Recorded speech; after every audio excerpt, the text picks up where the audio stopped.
Well, still ahead on the KUSI News at 6, finding a job in this tough economy can be difficult.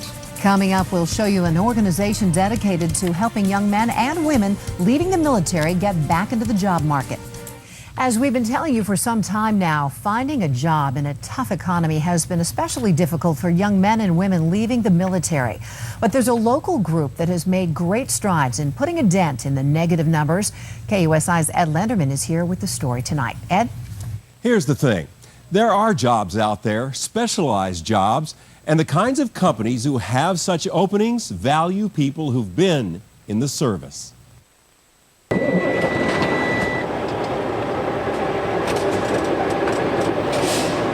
When he's in uniform, the guy at the wheel of this 68-foot-long semi-truck is a U.S. Marine in an artillery unit. But Steve Edwards is about to get out of the Corps and with his wife head home to South Carolina. However, unlike many of his colleagues getting out of the service, in a few months, Edwards won't be standing in an unemployment line. It's a lot less stressful. You don't have to wonder if, you're qualified for a job. You already, you have your CDL in your pocket. You know you're going to be qualified for it. Edwards has got a commercial license. He's set to go. So is infantryman Evan Harrelson. He too is getting out and getting into a rig for a natural gas services company. It's always a scary thought, getting out, not a stable paycheck no more. All the coordination within the actual company itself has just been so helpful. I mean, they do literally everything for you. Including job placement. Welcome to Troops to Truckers, one of 3 educational programs offered on the Camp Pendleton base by a civilian company called Troop Transition. This business got started with the whole battle cry, Johnny gets a job. It's a rather well-accepted piece of data that about 40% of the transitioning military people out of the service end up living below the poverty line. Richard Carr says the idea, hatched in 2006, was to go to industry and work backward. What specialized jobs were going begging, even in a difficult economy? The answer? Trucking, roughneck jobs in the oil industry, and green jobs in the energy field. The classroom instruction in all 3 categories is also on base.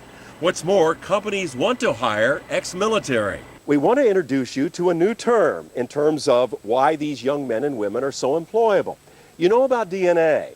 We want to introduce you to military DNA.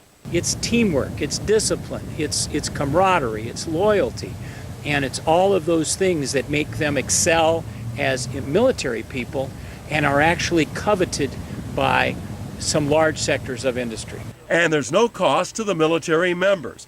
The program is funded through a military tuition assistance program. So far, 2,600 Marines leaving the service have gone through the training, and more than 80% have jobs. And some of the remaining 20% re-enlisted with new skills, so that's okay. Troop Transition has expanded to several other Marine bases around the country, and they're looking to expand to Army bases in the future. Sandra? Very impressive numbers, Ed. And interesting that you mentioned the program's expansion because there's so much uncertainty in the military now over service cutbacks.